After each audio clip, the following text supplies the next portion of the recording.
Bien, hola a todos. Voy a compartirles un poco de lo que he estado estudiando acerca de la terapia dialéctico-conductual. De hecho, estoy leyendo el libro de Introducción a la terapia dialéctico-conductual y he tomado un par de apuntes. La verdad es que esto es más como un apuntes directos del libro que de alguna manera me ayuda a entenderlo y espero que también les sirva a ustedes para que puedan entenderlo como yo. O bueno, no, también a la forma como ustedes lo entiendan. No está mal tampoco. Bien, dice, Mariana está en el consultorio, ella está hecha un mar de lágrimas y lo que dice en el consultorio es que ya la vida no tiene sentido, ella se acaba de pelear con su novio. Además, ella se siente mal porque se lleva mal con su madre, también se siente mal por los fracasos en sus anteriores relaciones, por su bajo desempeño en la universidad y porque piensa que su vida va a ser un espanto. Y en ese mismo momento ella quiere llamar a su novio porque tiene miedo a perderlo, aunque sabe que ya lo ha llamado más de 20 veces, que cada vez que hace eso lo aleja más de ella. Entonces todo esto va a ir produciendo un estado en Mariana llamado desregulación emocional. Y esta desregulación emocional es justamente la incapacidad para poder cambiar o regular nuestras reacciones, sean estas respuestas verbales o no verbales de tipo emocional, cuando no son necesarias. Incluso esta incapacidad se da cuando lo intentamos seriamente, es decir, estamos intentando realmente cambiar estas reacciones emocionales, estas respuestas emocionales, verbales o no verbales, las intentamos cambiar seriamente, pero aún así no lo podemos lograr. Entonces, cuando estamos en una situación así, eh, nos plantea la terapia dialéctico-conductual que estamos pasando por un estado de desregulación emocional. Podríamos pensar que la desregulación emocional se produce por la falta de control de nuestros propios impulsos, pero en realidad cuando las personas reaccionan emocionalmente de manera intensa, la terapia dialéctica plantea que están usando la única forma que conocen para regular sus emociones, por paradójico que esto suene. Es decir, una persona que está desregulada emocionalmente ha intentado de una forma disfuncional de regularse emocionalmente. Entonces, volviendo al caso, Mariana se peleó con su novio y él le dijo que no quería verla más, pues estaba cansado de sus constantes ataques de celos. Entonces, cuando ella nos relata, ella nos dice que ella comienza a llorar y a suplicarle que no la deje, él no le responde y ella se enoja con él por no responderle y lo acusa de insensible.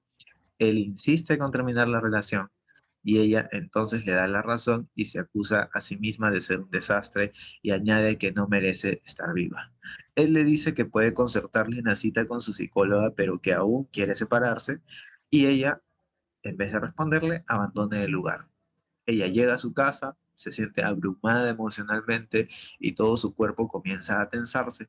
Piensa que su vida va a ser un fracaso, piensa en todas sus rupturas anteriores, piensa en todos los novios que la dejaron, en lo mal que le va en el trabajo, que tendrá que dejar la facultad quizás como el año pasado que le internaron por la misma situación y piensa en que nadie la quiere. Después de pensar en todo esto, comienza a sentirse profundamente triste y además también a eso le agrega que siente mucha vergüenza por la escena que hizo en el bar.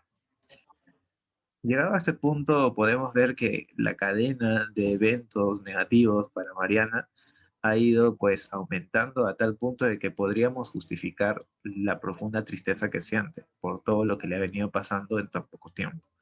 Pero ¿qué pasa? Entonces Mariana busca una hoja de afeitar y se corta las muñecas superficialmente. Cuando Mariana ve la sangre caer, se dice a sí misma, así de mal me siento, y la tensión física comienza a reducirse. Su mente vuelve al presente, ha dejado de ver en el pasado y en el futuro, ya no siente vergüenza, ni miedo, ni enojo consigo misma, sino que siente algo de tristeza, pero muy leve. Su madre la encuentra curándose los cortes y en vez de recibir gritos y reproches como comúnmente sucede, recibe una actitud más dispuesta a hablar y a entender cómo se siente por la ruptura con su novio. Después de haber sucedido todo esto, Mariana se va a la cama y logra dormir. Acá podemos encontrar algo muy interesante. El cortarse validó su estado emocional y además le trajo muchos beneficios. Beneficios como la reducción de la tensión física, la validación de cómo se sentía, ¿no? El poder centrar su mente en el presente y dejar de estarse atormentando por el pasado o el futuro, es decir, por todo lo que pasó con sus anteriores relaciones o por cómo vivió su internamiento por una situación similar, o por el futuro, ¿no? Cuando piensa que su vida va a ser un espanto. Cuando se corta, eso desaparece y vuelve al presente centrando su atención en el corte.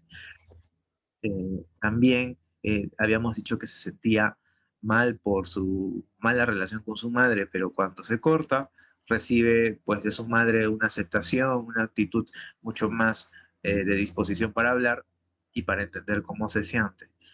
Entonces, si Mariana vuelve a sentirse mal, es muy probable que vuelva a cortarse, ya que esta conducta le ayuda a regularse emocionalmente. Cortarse puede considerarse una conducta problemática. Estas conductas problemáticas son estrategias aprendidas que usamos para regular nuestro sufrimiento emocional cuando no contamos con conductas de afrontamiento más efectivas dentro de nuestro repertorio conductual o cuando nuestra conducta de afrontamiento más efectivas han sido castigadas en el pasado.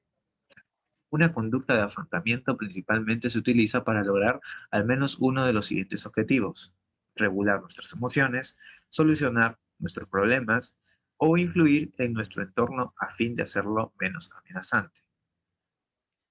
Así tenemos que para poder plantear el tema de la desregulación emocional, la terapia dialéctica conductual nos dice que la vulnerabilidad emocional y el ambiente invalidante van a producir esta desregulación emocional. Entonces vamos a pasar a explicar qué es la vulnerabilidad emocional y qué es un ambiente invalidante. Pues la vulnerabilidad emocional es un estado, ¿no?, ante una amenaza de tipo emocional. Sucede cuando una persona presenta alguna de estas características: una alta sensibilidad a los estímulos. Ante los mínimos provocamientos uno puede sentirse amenazado. También una alta reactividad emocional, pues la respuesta puede darse por un desencadenamiento violento de emociones que por su naturaleza desregulan la capacidad de pensar y ponen en marcha reacciones fisiológicas y predisponen a la ejecución de conductas problemáticas. Y un lento retorno a la calma, que coloca a la persona vulnerable emocionalmente en una situación de indefensión a nuevas crisis posteriores. El tener una alta sensibilidad, una alta reactividad y un lento retorno a la calma nos coloca en un estado de vulnerabilidad emocional ante cualquier situación. ¿Y qué es un ambiente invalidante? Un ambiente invalidante es este tipo de ambiente que provoca en la persona dificultades para que puedan modular sus emociones. Si este ambiente, sumado a la vulnerabilidad emocional, sucede, entonces da como resultado la desregulación emocional. Pero entonces, ¿qué es un ambiente invalidante? Es un entorno que responde inapropiadamente a las experiencias privadas donde pueden suceder que se minimizan, se trivializan o se responden de manera extrema a la comunicación de las preferencias, pensamientos o emociones de una persona. En este ambiente se enseñan habilidades de regulación emocional inadecuadas y la forma de aprendizaje de estas habilidades se da de manera disfuncional. Ahora lo vamos a explicar un poco mejor. La vulnerabilidad va a generar invalidación. Expresar vulnerabilidad emocional genera la invalidación del entorno. Ante la respuesta invalidante del entorno, va a aumentar la expresión de vulnerabilidad. Y al aumentar la expresión de vulnerabilidad, también aumenta la respuesta invalidante del contexto. De esta manera, tanto vulnerabilidad emocional como invalidación del ambiente se refuerzan mutuamente. Todos somos vulnerables y eso no está mal. Todos tenemos un área de vulnerabilidad emocional en nuestras vidas. Y esto se puede ver mucho más fácilmente con personas que cometen fallas ortográficas continuamente a pesar de haber leído toda su vida, mientras que hay otras personas que pueden escribir perfectamente y solamente haber leído un libro en toda su vida. Para la persona que escribe perfectamente, le es muy difícil comprender por qué el otro falla. Esto es así porque visto desde su lado escribir bien es sencillo y esto puede resultar en que pueda juzgarlo o que pueda minimizar el problema de la otra persona. Esta forma de proceder es lo que llamamos invalidación del entorno o ambiente invalidante. Una persona que invalida no necesariamente es mala. Incluso hasta un intento de ayuda bien intencionado puede resultar invalidante. Comúnmente la persona vulnerable le pide a su entorno que realicen cosas que para él son imposibles o difíciles de hacer. Cuando el entorno acepta esta posición de capacidad, pone al descubierto la incapacidad de la persona con vulnerabilidad, invalidando así su potencial para realizar la conducta solicitada. Esto se resume mejor o se aclara mejor en esta frase de no le des el pescado, sino más bien enséñale a pescar. Un ambiente invalidante se caracteriza por rechazar la comunicación de experiencias privadas, reforzar de manera intermitente la escalada de expresión emocional o sobresimplificar la resolución de los problemas. ¿Cómo se rechaza la comunicación de experiencia privada? Imaginemos el caso de un niño y para esto vamos a utilizar este caso a lo largo de todos los ejemplos de ambiente invalidante. Un niño vuelve llorando de la escuela y le intenta contar a su padre, el cual está trabajando en ese momento, que se siente avergonzado porque todos se rieron de él durante el recreo. Un ambiente invalidante generado por el padre puede ignorar lo que el niño le está comunicando, haciendo como que no oye lo que dijo y seguir trabajando, o puede castigar lo que el niño le está comunicando, desestimando sus sentimientos de vergüenza, diciéndole que es un berrinchudo y débil por sentirse así. En ambas situaciones, cuando ignora o cuando castiga, está rechazando la comunicación de las experiencias privadas del niño. Y esta es una característica de un ambiente invalidante. Si se ignora o rechaza la comunicación, lo que sucede es un aprendizaje por parte del niño. El niño aprende que cuando cuento mis emociones, mi padre me ignora o me rechaza, por lo tanto, está mal contarle lo que siento. Si esta situación le ocurre muchas veces al niño, puede optar por ocultar sus emociones recurriendo a la supresión de emociones, mecanismo difusional de gestión de las emociones para regular su emoción. Esta supresión de las emociones puede funcionar al inicio, pero llega un momento que de tanto acumular las emociones, estas terminan desbordando en su interior y generan un efecto contrario, una explosión emocional en el niño que por su intensidad llama la atención. En estos casos, el padre que trata así la comunicación de las experiencias privadas de sus hijos pierde una valiosa oportunidad, primero, de validarlo emocionalmente y segundo, de etiquetar sus emociones. Es decir, de aceptar la comunicación de su hijo, lo que provoca un efecto aliviante en el niño y de explicarle qué es lo que está sintiendo para darle una sensación de control sobre lo que le sucede internamente. Ha perdido la oportunidad de proveerle alivio y control de sus emociones, como validándolo emocionalmente, es decir, aceptando que pueda sentir vergüenza y explicándole que lo que está sintiendo en ese momento es vergüenza. Cuando el padre hace esas dos cosas, lo que le está proveyendo a su hijo es de alivio y de control de sus emociones. Cuando no lo hace, es decir, cuando rechaza esta comunicación de experiencias privadas, pierde esa valiosa oportunidad y más bien le da chance a que aprenda una forma disfuncional de regulación emocional como es la supresión de las emociones. La segunda forma de ambiente invalidante es el reforzamiento intermitente de la escalada de expresión emocional. Sigamos con el ejemplo. El niño le contaba a su padre cómo se sentía y repetidamente fue ignorado o rechazado hasta que explota emocionalmente en un berrinche terrible que se extiende durante media hora, algo que nunca había ocurrido antes. Recién allí el padre lo consuela y trata de entender lo que está sintiendo.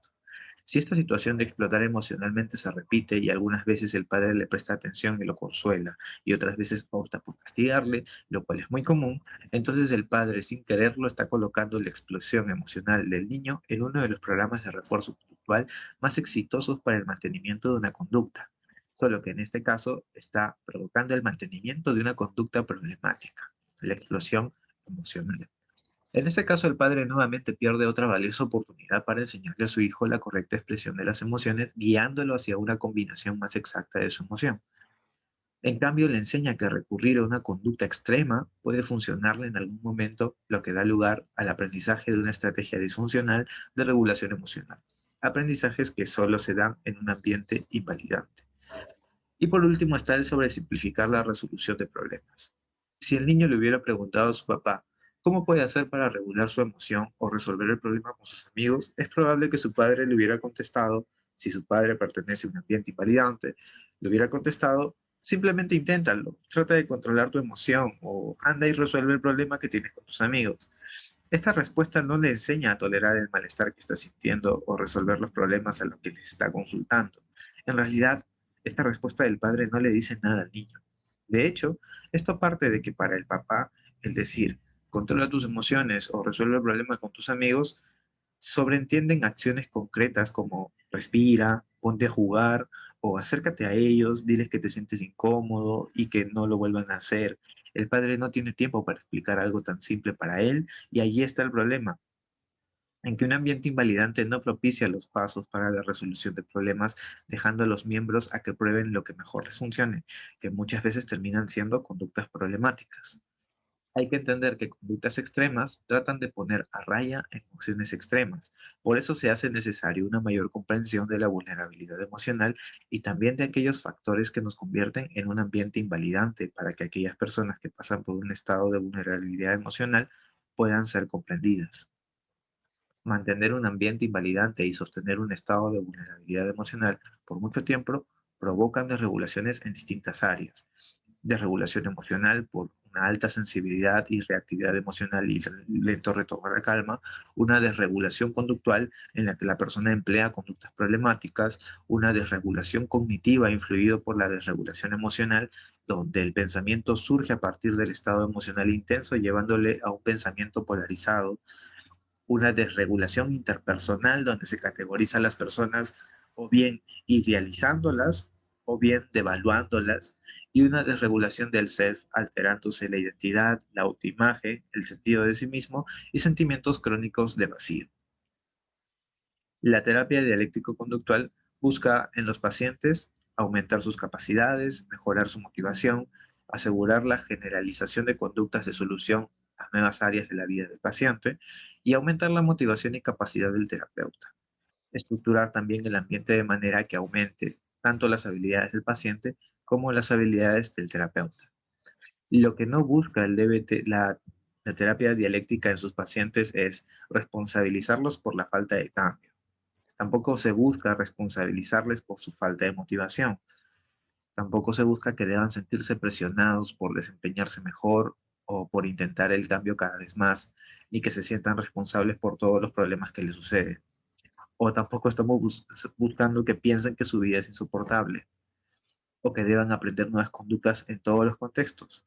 Y por último, la terapia dialéctica no busca que los pacientes no puedan fallar en la terapia. La terapia dialéctica tiene 4 etapas más una de pretratamiento. En esta etapa de pretratamiento se buscan acordar objetivos y obtener compromisos, que es lo principal para poder iniciar todas las 4 etapas de la terapia dialéctica. En la etapa 1 se va a buscar pasar del descontrol conductual severo al control y estabilidad emocional o conductual. En la etapa 2 se busca pasar de la calma desesperada a la experiencia de las emociones no angustiantes. En la etapa 3 se busca pasar de los problemas de la vida y los desórdenes menos severos a la felicidad e infelicidad ordinaria. Y en la etapa 4 se va a buscar pasar de la incompletitud a la libertad. En el pretratamiento se buscan compromisos en torno a la aparición de la conducta problema y metas del paciente. Hay que entender que las conductas problema cumplen una función reguladora y que logran eficacia en el corto plazo, pero van a interferir en el alcance de metas en el mediano o largo plazo.